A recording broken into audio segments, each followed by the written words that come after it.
প্রত্যেক সপ্তাহে Veritas Quest আপনাদের জন্য নিয়ে আসে নতুন নতুন ভিডিও। তাতে যেমন থাকে দারুণ দারুণ সব অফবিট লোকেশন, তেমনই থাকে আইকনিক বিভিন্ন জায়গার ট্যুর প্ল্যান। তবে সত্যিই তো এই ব্যস্ত জীবনে বারবার ছুটি নিয়ে দূরে ঘুরতে যাওয়া সম্ভব নয়। তাই মাঝে মধ্যেই চেষ্টা করি কলকাতার কাছাকাছি কোনো ডে ট্রিপ ডেস্টিনেশনের খোঁজ দিতে, আর আজ সেরকমই একটা দিন। Good morning. টিম ভেরিটাস আবারও বেরিয়ে পড়েছে ডে ট্রিপে, আর আপনাদের নিয়ে চলে এসেছে শহরের কোলাহল থেকে দূরে একেবারে শান্ত একটা জায়গায়। এই মুহূর্তে আমি দাঁড়িয়ে রয়েছি মন্দারিকা ইকো রিসর্ট আর নার্সারির সামনে। ঠিক কি কি রয়েছে এখানে জানার জন্য সঙ্গে থাকতে হবে। প্রথমেই তাহলে বলে দিই কোথায় রয়েছে এই ইকো রিসর্ট আর কিভাবে আসবেন এখানে। বাই রোড যদি যেতে চান তাহলে কলকাতা থেকে ধরে নিতে হবে ডানকুনির রাস্তা। ডানকুনি পেরিয়ে এগিয়ে যেতে হবে আরামবাগের দিকে। মাঝে গজার মোড় থেকে ধরে নিন বাঁ দিকের রাস্তা।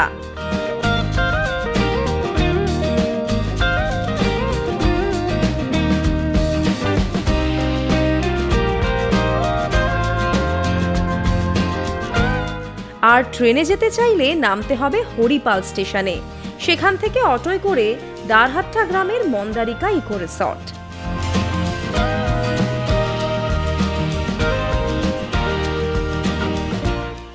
আসার পরই পেয়ে গিয়েছি ওয়েলকাম ড্রিঙ্ক। এটা শেষ করার পর আপনাদের ঘুরে দেখাবো গোটা রিসর্টটা।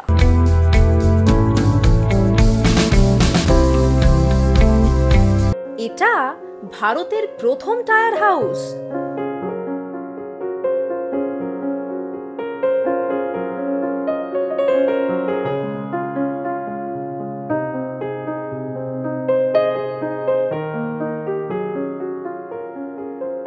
একেবারে গ্রাম্য জীবনের স্বাদ পাবেন এখানে।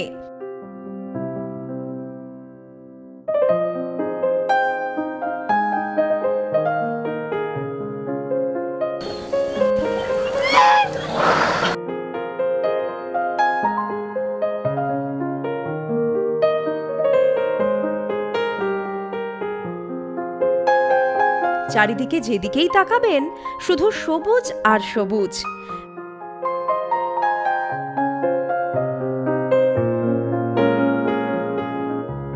বিশাল বড় একটা বাগানও রয়েছে, রয়েছে পুকুরও।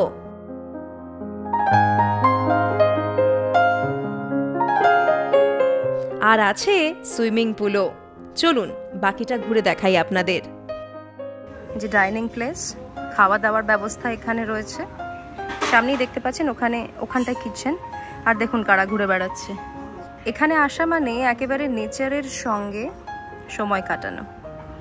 দেখতেই পাচ্ছেন যেখানে বসে খাওয়া দাওয়া করবেন সেখানে ঘুরে বেড়াচ্ছে এতগুলো মুরগি। এখানে দেখতে পাচ্ছি রানা প্রতাপ ভবন। চলুন একবার ভেতরটা দেখে আসা যাক। বাহ, একেবারে অন্য রকম। দেখেছেন দেওয়ালে বিভিন্ন রকম পেন্টিং রয়েছে। আর এই পোর্শনটা তো প্রচন্ড ইন্টারেস্টিং একটা পার্ট। এখানে বসার জায়গা, দারুণ সুন্দর সব পেন্টিং রয়েছে ওয়ালে। এসিও রয়েছে। আর এখানে দেখতে পাচ্ছি পরপর অনেকগুলো বেড রাখা রয়েছে। এখানে একটা ওয়াশরুম, বেসিক অ্যামিনিটিস যা যা প্রয়োজন সবই রয়েছে।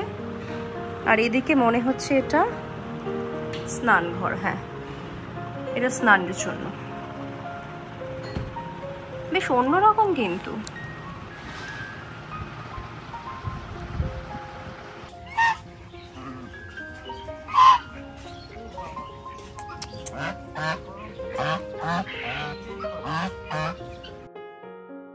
দেখেছেন গাছে খেজুর হয়ে রয়েছে কি সুন্দর। গাছের ঠিক পাশেই কিন্তু পুকুর ঘাটটা রয়েছে। চলুন যাওয়া যাক এবার সেদিকে।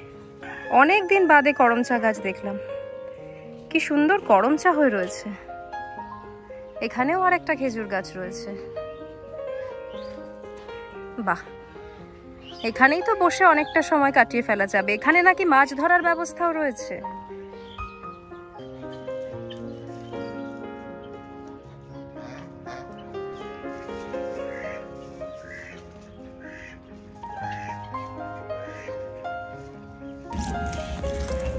এদিকে দেখুন কি সুন্দর গন্ধরাজ ফুল হয়ে রয়েছে। এই যে এত সুন্দর লাগে এই গন্ধরাজ ফুলের গন্ধটা।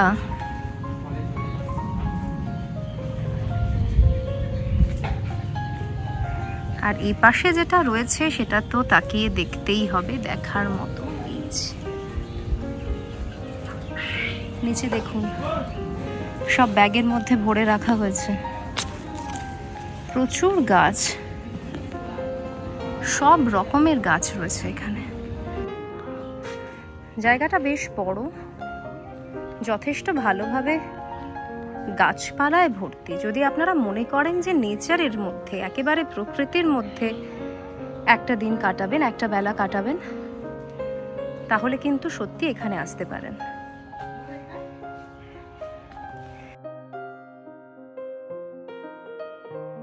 একেবারে স্টার ফেসিলিটি হয়তো এখানে পাবেন না, কিন্তু একটা ইউনিক ব্যাপার রয়েছে। দেখেছেন পুরো টায়ার দিয়ে বানানো, এখানে তো রয়েইছে, ওয়ালটাও কিন্তু টায়ার দিয়ে বানানো।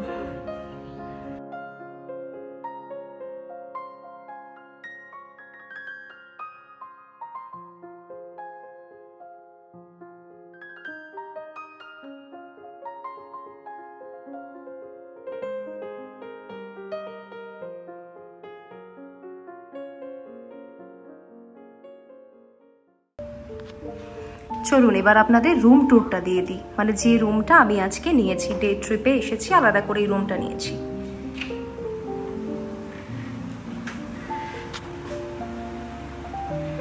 বুঝতেই পারছেন একেবারে অন্যরকম একটা রুম।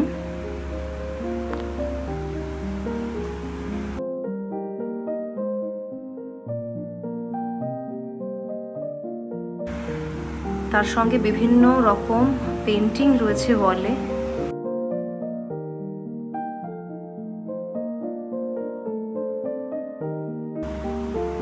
এখানে ফ্লাস্ক রয়েছে, সবটাই রিসাইক্লিং।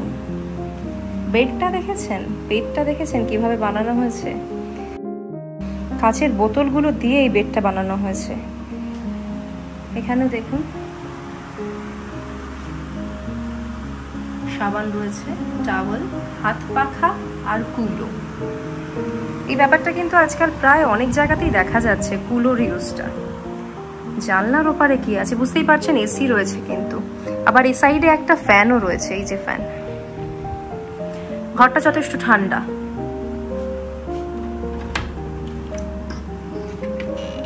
আরে বাপরে, এটাই তো আসল ভিউ রুম থেকে, বুঝতে পারছেন? মানে জানলাটা খুলবেন আর এই দৃশ্য দেখতে পাবেন বাইরে। পুরো গাছটা একেবারে ঘরে ঢুকে আসছে, বুঝতে পারছেন? এই সাইডেও তাই, পুরো গাছ ভর্তি। বন্ধ করে দিলাম, গাছ আছে মানে একটু পোকা টোকা কিন্তু থাকবেই। একেবারে অন্যরকম একটা রুম, এরকম রুম কিন্তু আমি খুব একটা দেখিনি কোথাও। টায়ার হাউস মানে পুরোটাই একটা অন্য রকম ভাবে রাখা রয়েছে। ওয়াশরুমটাও মোটামুটি ঠিকঠাকই রয়েছে, যা যা প্রয়োজন সবকিছুই রয়েছে। এখানে পাশে কিন্তু আরো বেশ কয়েকটা রুম রয়েছে। আমি যে রুমটা নিয়েছি এটা 6 নম্বর রুম, ওদিকেও আরেকটা রুম রয়েছে দেখতে পাচ্ছেন, এখানে 7 নম্বর, 5।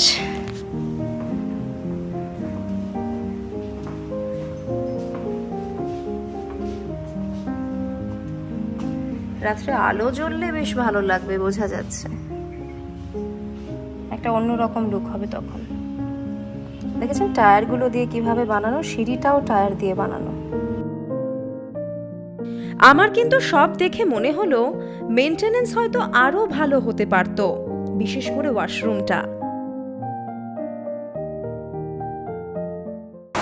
দেখতেই পাচ্ছেন ব্রেকফাস্ট হাজির, একেবারে গরম গরম ফুলকো লুচি, বেগুন ভাজা, তার সঙ্গে আলুর দম আর ডিম সেদ্ধ।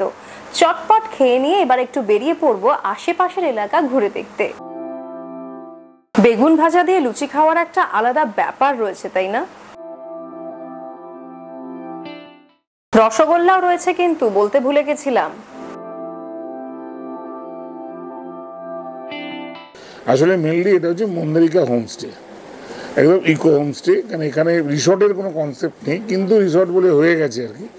যাই হোক, এখানে টোটাল আমার একটি পুকুর সমেত এখানে প্রায় 10 বিঘে জমির ওপরে এই প্রজেক্ট। এখানে 13টা এই মুহূর্তে রুম আছে। প্রত্যেককে বলছি যে যারা আসবেন একটা মাথায় নিয়ে আসবেন, আপনি দীঘা, পুরী বা দার্জিলিং আসছেন না, একটা ন্যাচারাল রিসোর্সের সঙ্গে থাকতে আসছেন, যার শোক এখানে তার আপনাদের সঙ্গী সাথী হবেন। গাছপালা, পাখি, নেচার, দিনের শেষে নেচার, আর কিছুটা পিলগ্রিম এরিয়া। এখানে আমাদের ফ্যামিলির পুরনো প্রায় 300 বছরের সব মন্দির আছে, টেরাকোটা মন্দির, এবং সব মন্দির এগুলো সবই ভারতবর্ষ পরাধীন হওয়ার আগে। চলুন আমার সঙ্গে গ্রামটা একটু ভালো করে ঘুরে দেখা যাক। এখানে বেশ কয়েকটা মন্দিরও রয়েছে। চলুন এবার আশেপাশের এলাকাটা ঘুরে দেখে আসি। বেশ কয়েকটা মন্দির রয়েছে এখানে, আর যদি দেরি করি তাহলে মন্দিরগুলো বন্ধ হয়ে যাবে।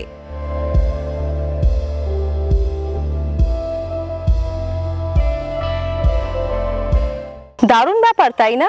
এখানে বেশ কয়েকটা মন্দির তো রয়েইছে, কিন্তু দেখেছেন কি পেছনে একটা টেরাকোটার মন্দিরও রয়েছে। চলুন ভালো করে ঘুরে দেখাই আপনাদের।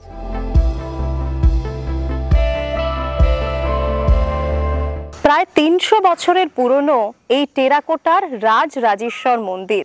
চলুন আপনাদের নিয়ে যাই, দেখাই ভেতরে কি আছে।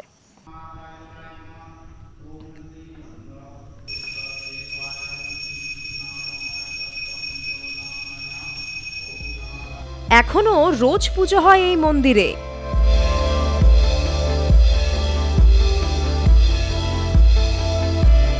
সিংহরায় পরিবারের এই মন্দির বহু প্রাচীন।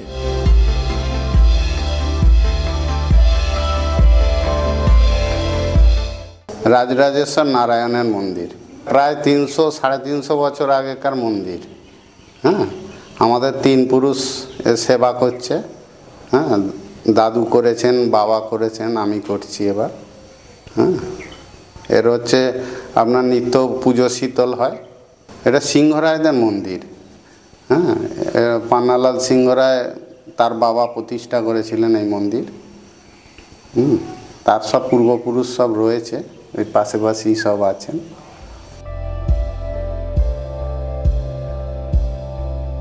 পাশে 3টে শিব মন্দিরও রয়েছে, এখানেও রোজ পুজো হয়।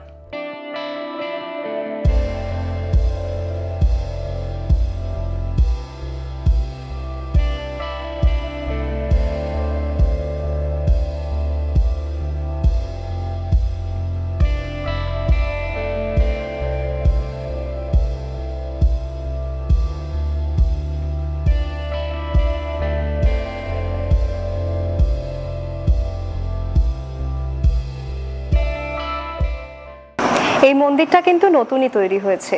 আমরা যে মন্দারিকা ইকো রিসর্টে এসেছি, সেই রিসর্টের তরফে কিন্তু এই মন্দিরটা তৈরি করা হয়েছে। রঘুনাথ দা, এখানে মোট কতগুলো মন্দির আছে এই এলাকায়? এই এলাকার মধ্যে এখন 12টা পাবেন মন্দির। 12টা মন্দির আছে এখানে। এখানেই তো 4টে দেখলেন। হ্যাঁ, একটা 5টা এটাকে নিয়ে। হ্যাঁ, ওখানে একটা আছে, এই একটা মন্দির আছে। হ্যাঁ, আর ওই সাইডে যেটা আছে ওটা দ্বারিকা চণ্ডী, তাই তো? ওইটা দ্বারিকা চণ্ডী। মানে এটা যেমন 300 বছরের পুরনো একটা মন্দির, এইটা, আর ওটা দ্বারিকা চণ্ডী মন্দিরটাও অনেকটা পুরনো। ওটা ওই রকম, ওই 300 ওপর হয়ে যাবে। এই দুটো একসাথে হয়েছিল, কিন্তু এর পুরো ইতিহাসটা বলতে পারবো না।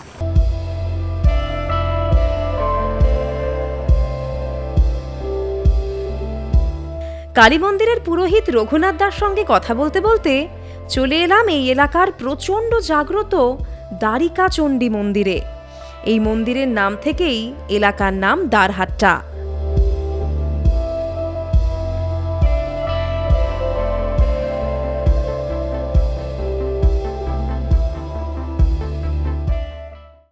দারুণ সুন্দর মন্দির।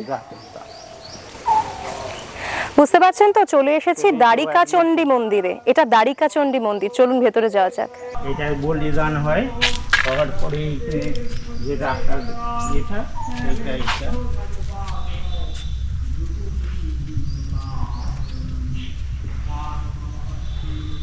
সেন্দুকিতশেখরং লোচনোত্তয় সংযুক্তানুপুরেন্দু সতিসাররাম আপ্তকাঞ্চনবর্ণাভ্যং সৌপতিষ্ঠাং সুলোচনাং নবযৌবন সম্পন্নাং সর্বাভরণভূষিতাম। ওম স্বস্তি ওম স্বস্তি ওম স্বস্তি স্বস্তি নেন্দ্র বিদ্যস্বা স্বস্তি ন পূষা।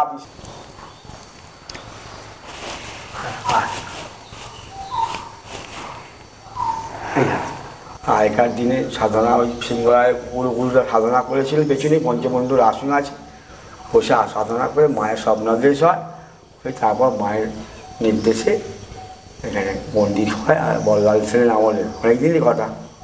এনার নামে গ্রামের নাম দারহাটা।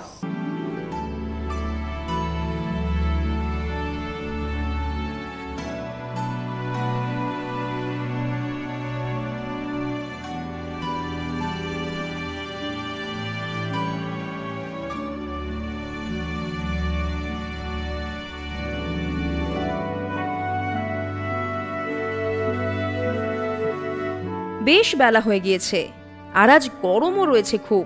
চলুন ফেরা যাক রিসর্টে। চলুন তাহলে এবার লাঞ্চটা সেরে আসা যাক, দেখা যাক কি কি রয়েছে লাঞ্চে।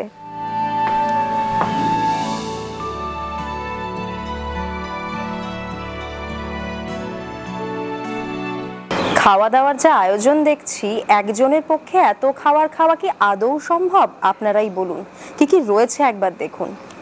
ভাতের সঙ্গে রয়েছে বেগুনি, একটা চচ্চড়ি, শুক্তো, ডাল, এটা হচ্ছে পটল চিংড়ি, মাছ রয়েছে, মাটন রয়েছে, তার সাথে চাটনি, পাঁপড়, মিষ্টি আর দই। কি করে খাই বলুন তো এত কিছু? আমি তো অর্ধেকও শেষ করতে পারবো না, তবে চেষ্টা করি যতটা ভালোভাবে খাওয়া যায়। খাওয়ার পর বাকি রিভিউটা দিচ্ছি।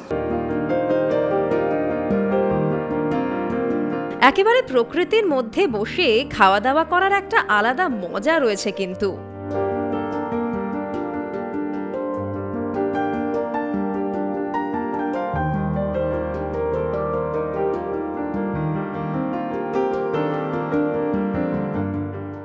খাবারের স্বাদ নিয়ে সত্যিই কোনো কথা হবে না, বেশ ভালো লাগছে সবকিছু। আর সব থেকে বেশি ভালো লাগছে একেবারে এই নেচারের মধ্যে বসে খাওয়া দাওয়ার সুযোগটা দেখে। একটু রেস্ট নিয়ে আবারও বেরিয়ে পড়েছি। ঘরে একদম মন টেকে না আমার। এখানে এসেই শুনলাম দারহাট্টা থেকে মাত্র ৮ কিলোমিটার দূরেই রয়েছে রাজবলহাটের বিখ্যাত মা রাজবল্লভীর মন্দির। সবাই তাকে চেনেন শ্বেতকালী নামে। প্রায় ৭৫০ বছরের পুরনো মন্দির। এই সুযোগ মিস করা যায় বলুন? একেবারে গ্রাম্য পরিবেশ দেখতে দেখতে এগিয়ে চললাম। পথে পড়ল আটপুর রামকৃষ্ণ মিশন আর আটপুরের বিখ্যাত রাধা গোবিন্দজিউ মন্দির।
তারকেশ্বর থেকে মাত্র ২০ কিলোমিটার দূরের এই আটপুর মোটামুটি মন্দিরেরই গ্রাম।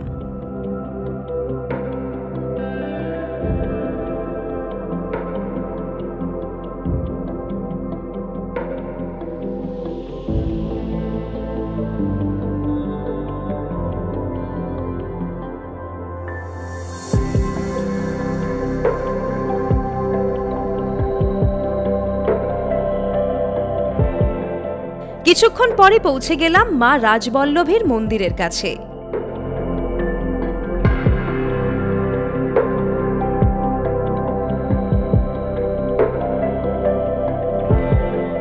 পাশেই বেশ কয়েকটা দোকানপাট রয়েছে, পুজোর সামগ্রী কিনে নিতে পারবেন এখান থেকে।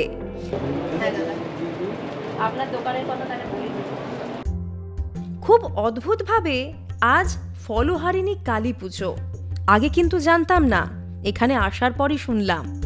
তাই মায়ের জন্য একটু কাপড় আর মিষ্টি নিয়ে নিয়েছি।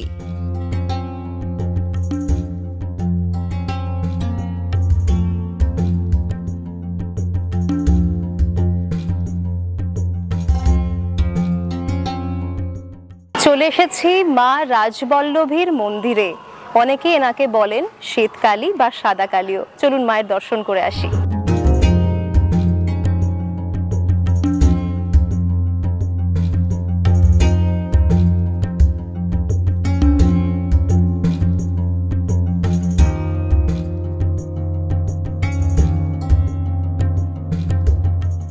কি যে অপূর্ব দেখতে মাকে, বলে বোঝাতে পারবো না।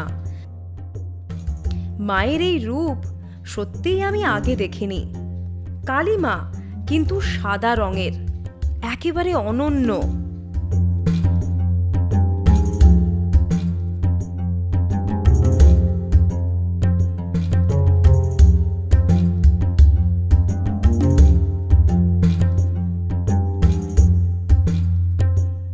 এখানে 5টি শিব মন্দিরও রয়েছে, ভিন্ন ভিন্ন তাঁদের নাম।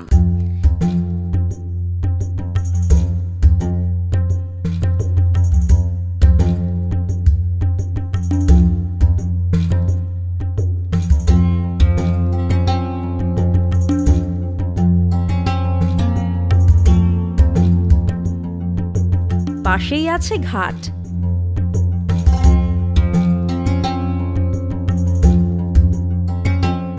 দেখলাম পঞ্চমুণ্ডির আসন আর রত্নবেদীও। আজও কিন্তু বলি হয় এখানে। আগে নাকি এখানে শ্মশান ছিল।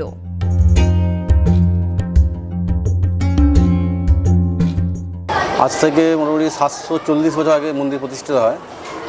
রাজা সদানন্দ রায় এই মন্দির প্রতিষ্ঠা করেছিলেন। তা রাজা সদানন্দ রায় তখন বাণিজ্য করতে যাচ্ছিল এখান দিয়ে। আর এইটা পাশে যে জঙ্গল ছিল, মহাশ্মশান ছিল এখানটা।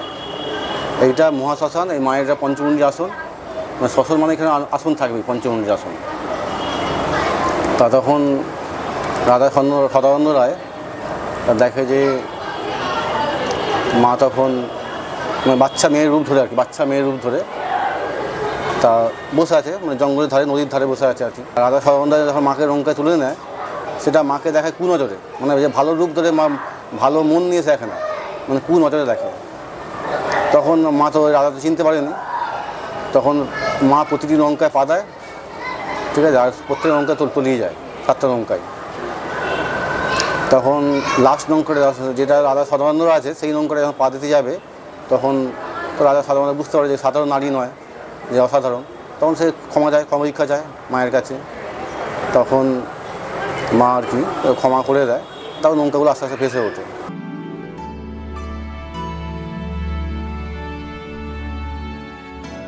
চলুন এবার ফেরা যাক রিসর্টে।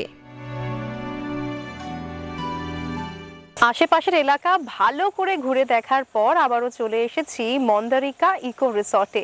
চলুন এবার ভেতরে যাওয়া যাক, স্ন্যাক্স খাওয়া বাকি রয়েছে।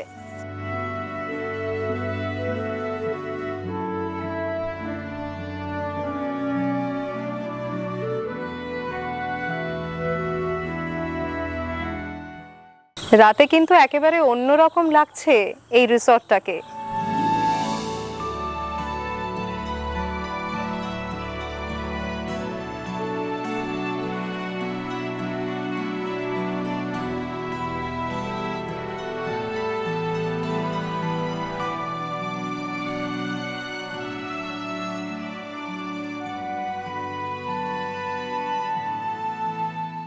আমাদের মন্দারিকা ইকো রিসর্টে দুটো প্যাকেজ হয়, একটা হচ্ছে স্ট্যান্ডার্ড প্যাকেজ আর একটা হচ্ছে আপনার প্রিমিয়াম প্যাকেজ। আর আপনার ডেটিভ হয়, ডেটিভে হচ্ছে ব্রেকফাস্ট আর লাঞ্চ দুটোতে পরে হচ্ছে 900 1800 টাকা দুজনের, আর রুম ভাড়া 2500, মোট 4300 টাকা। রাত্রিরে যদি কেউ রুমে থাকে দুটো প্যাকেজে একটা স্ট্যান্ডার্ড প্যাকেজ হলে 2200 টাকা করে পড়বে পার হেড এসিতে, আর যদি প্রিমিয়াম হয় সেখানে 2500 টাকা করে পড়বে পার হেড। এটা হচ্ছে থাকা খাওয়া সমেত পার হেড এক একজনের স্ট্যান্ডার্ড হলে 2200 টাকা পড়বে, আর যদি প্রিমিয়াম হয় 2500 টাকা পড়বে।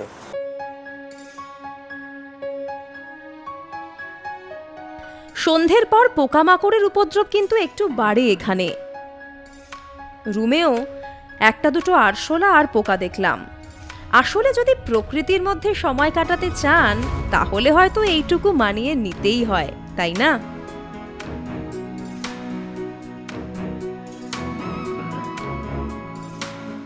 চলে এসেছে ইভিনিং স্ন্যাক্স। কি রয়েছে ইভিনিং স্ন্যাক্সে? রয়েছে চিকেন পকোড়া। চটপট খেয়ে নিয়ে বেরিয়ে পড়বো বাড়ির উদ্দেশ্যে। আজকের গোটা দিনটা কিন্তু দারুণ সুন্দর কাটলো। আপনাদের হাতে যদি সময় থাকে একটা দিনও, তাহলেও এখানে চলে আসতে পারেন। একটা গোটা দিন কাটাতে পারেন প্রকৃতির মাঝে, বেশ ভালো লাগবে। তার সঙ্গে তো রয়েছে দারুণ দারুণ সব জায়গা। তাহলে আজ এখানেই বিদায় নেব। আবার দেখা হবে নতুন কোনো জায়গা থেকে নতুন কোনো এপিসোডে। ততদিন ভালো থাকুন আর অবশ্যই সঙ্গে রাখুন ভেরিটাস কোয়েস্টকে। Bye bye.